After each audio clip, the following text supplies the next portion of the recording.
friends, how are you all? Hope you all are fit and fine.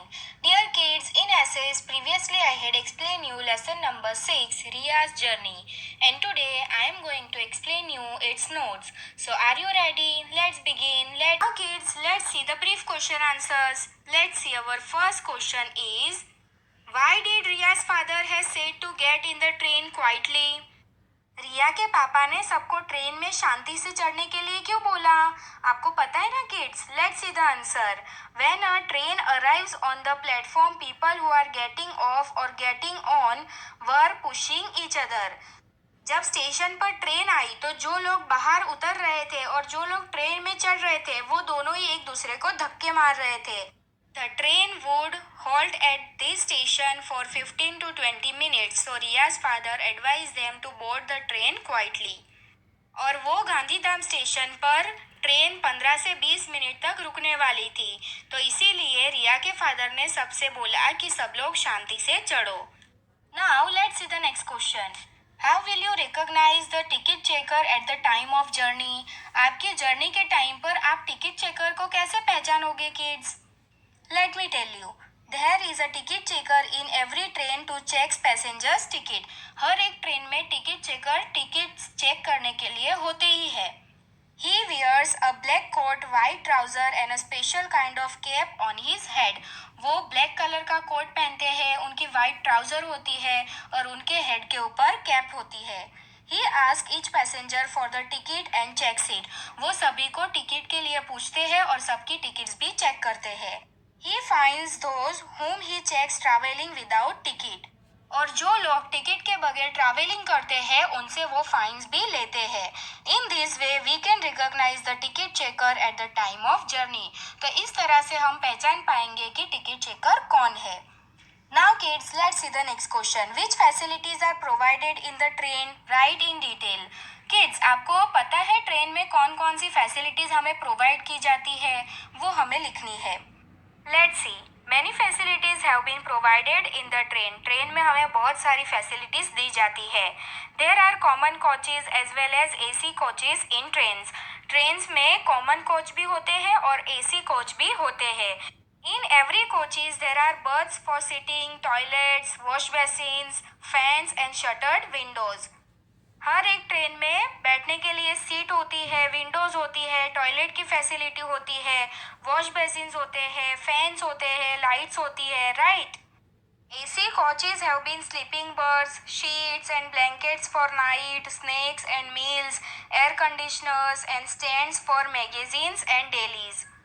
और जो AC coaches होती है वहाँ पर सोने के लिए बर्ड्स होती है. AC कोच में आपको बेडशीट दी जाती है, ब्लैंकेट्स दिए जाते हैं रात को सोने के लिए, फिर नाश्ता दिया जाता है, उसके बाद आपको आपका खाना भी दिया जाता है. पूरा AC कोच होता है. और मैगजीन और डेली न्यूज़पेपर के लिए वहाँ पर स्टैंड भी लगाए होते हैं. First class AC coaches, the seats are more comfortable, there are more facilities and it is less crowded. और जो फर्स्ट क्लास AC कोचेज होती है उसमें और भी ज़्यादा फैसिलिटीज दी जाती है और वहाँ पर लोगों की ज़्यादा भीड़ भी नहीं होती है. Thus, there are various facilities in a train. तो इस तरह की फैसिलिटीज हमें ट्रेन में दी जाती है. Now let's see the next question. Write about what Riya saw in Ahmedabad from the moving train. रिया ने चलती ट्रेन में से अहमदाबाद में क्या क्या देखा? तो हमें वो लिखना है. From the moving train Riya saw the beautiful lit up Ahmedabad city. Riya ने क्या देखा कि पूरी अहमदाबाद सिटी में बहुत ही सारी लाइट्स थी, मल्टी स्टोरी बिल्डिंग्स थी, बड़ी बड़ी ऊंची बिल्डिंग्स थी, लॉट्स ऑफ मूविंग व्हीकल्स, बहुत सारे व्हीकल्स इधर उधर जा रहे थे, flyover bridge, roads with gaps etcetera. ऊंचे ऊंचे से ब्रिज थे और बहुत ही बड़े बड़े रोड्स भी थे. Before reaching Ahmedabad, when the train was still moving, the atmosphere became noisy with the voice of vendors selling various things and porters who carry luggage. जैसे ही ट्रेन अहमदाबाद स्टेशन की तरफ पहुंच ही रही थी तो एटमॉस्फेयर बहुत ही ज़्यादा नॉइजी हो गया, बहुत ही ज़्यादा शोर हो गया, क्योंकि वहाँ पर वेंडर्स की बहुत ही ज़्यादा आवाज़ थी. सब लोग कुछ ना कुछ बेच रहे थे और जो कूली थे, जो पॉटर्स थे, उन्होंने भी बहुत ज़्यादा लगेज उठाया हुआ था और वो ट्रेन तक पहुँचा रहे थे. तो इस तरह से मूविंग ट्रेन में से रिया ने अहमदाबाद को देखा। Now let's see the next question. What did Riya see on the platform at Ahmedabad railway station? Riya ने अहमदाबाद रेलवे स्टेशन पर क्या देखा? Riya saw various stall selling different things. Riya ने बहुत सारे स्टॉल्स देखे जहाँ पर कुछ ना कुछ बिक रहा था। Vendor selling their wares, passengers men wearing red shirts. और जो वेंडोर्स थे वो कुछ ना कुछ खाना बेच रहे थे। कोई चाय गरम बेच रहे थे, कोई वड़ा पाव, कोई पूरी शाक, ऐसा कुछ ना कुछ बेच रहे थे। फिर रेड शर्ट पहने हुए कुछ लोग थे जो सामान उठा रहे थे। रेलवे स्टाफ पीपल, और जो रेलवे का स्टाफ होता है वो लोग थे। And many other trains coming and going when she got down on the platform at Ahmedabad. और बहुत सारी ट्रेन्स आ रही थी, जा रही थी। तो ये सब कुछ रिया ने अहमदाबाद रेलवे स्टेशन पर देखा। Now let's see the next question. State the difficulties faced while traveling by train. हम जब ट्रेन में ट्रैवल करते हैं तो हमें कौन सी डिफ़िकल्टीज फेस करनी पड़ती है? While traveling by train, one experience being pushed by the crowd while boarding and while getting down from the train. जब हम ट्रेन में चढ़ते हैं या ट्रेन से उतरते हैं तो हमें बहुत ज़्यादा ज़ोर ज़ोर से धक्के लगते हैं।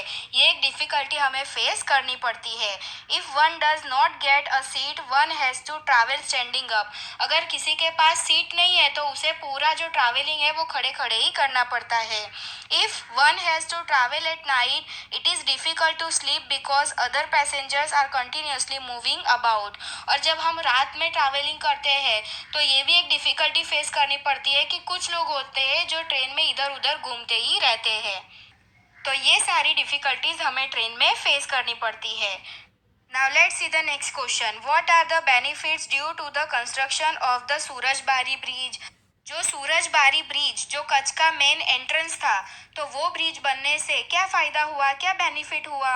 Yes, let's see the answer. When the Surajbari bridge was not there, all the trains going towards Ahmedabad from Kutch had to go via Palanpur. Kutch से अहमदाबाद जाने वाली जितनी भी ट्रेन थी तो उन्हें पालनपुर होके ही जाना पड़ता था क्योंकि तब ब्रिज बना नहीं था। But after the construction of the Surajbari bridge one the come straight to Ahmedabad. लेकिन जब सूरजबारी ब्रिज बन गया तो कच्छ से आने वाली जितनी भी ट्रेन थी वो डायरेक्ट ही अहमदाबाद जाती थी। उन्हें पालनपुर जाने की ज़रूरत नहीं पड़ती थी। This save both time and money. तो उससे क्या होता, पैसे भी बच जाते और टाइम भी बच जाता। तो इसीलिए सूरजबारी ब्रिज बनने से ये बेनिफिट हुआ। Now let's see the next question. How did Riya and Fiona become friends? Riya और फियोना दोनों फ्रेंड्स किस तरह से बने? Let's see the answer. Fiona was also travelling with her family in the same coach as Riya. Riya की तरह Fiona भी उसकी फैमिली के साथ सेम कोच में ही ट्रैवल कर रही थी। Both Riya and Fiona could not sleep in the train. Riya और फियोना दोनों ही ट्रेन में नहीं सो रही थी। So both of them introduce themselves, started talking with each other. तो इस तरह से दोनों ने ही बात शुरू की और एक दूसरे को इंट्रोड्यूस किया एंड बिकेम फ्रेंड्स। और इस तरह से वो दोनों फ्रेंड्स बन गई। Fiona gave Riya her story book to read. और फियोना ने रिया को स्टोरी बुक रीड करने के लिए भी दी। Now let's see our next question is why is the little run of Kutch known as the white desert? जो कच्छ का लिटिल रन है, छोटा रन है, उसे व्हाइट डेजर्ट क्यों कहा जाता है? आपको पता है kids? Let me tell you. Due to the layer of salt that has set in the little run of Kutch in moonlight and even during the daytime, it looks like white sheet spread all over. Kutch का जो little run है वहाँ पर बहुत ज़्यादा salt produce होता है और वहाँ पर पूरे सॉल्ट के लेयर्स है। तो डे टाइम में और रात में मून लाइट में वो जो रन है वो पूरा वाइट कलर का दिखता है। ऐसा लगता है जैसे वाइट कलर की बेडशीट बिछाई हुई हो। तो इसीलिए जो लिटिल रन है कच्छ का उसे वाइट डेजर्ट भी कहा जाता है। किड्स, हमारा जो नेक्स्ट टॉपिक है कि क्या आपने कभी ट्रेन में ट्रैवल किया है? अगर आपने ट्रेन में ट्रैवल किया है तो क्या आपने वेंडोर से कभी कुछ खरीदा है? रेलवे स्टेशन से आपने कुछ परचेस किया है? तो आपने क्या परचेस किया है वो आपको यहाँ पर लिखना है। जैसे कि आपने चाय ली होगी, वड़ा पाव, पूरी शाक, ground nuts, bhelpuri, cold drinks, water bottle, bhajia या न्यूज़पेपर या मैगजीन, आपने कुछ ना कुछ तो परचेस किया होगा, राइट? तो आपको आपकी वर्कबुक में ये लिखना है। किड्स, हमारा जो लास्ट चैप्टर 6 है रियाज जर्नी, वो कंप्लीट हो गया है। आपको ये वर्क आपकी वर्कबुक में कंप्लीट कर देना है आपकी पीडीएफ में से। Hope you all understand. Thank you for watching. Stay home, stay safe, bye.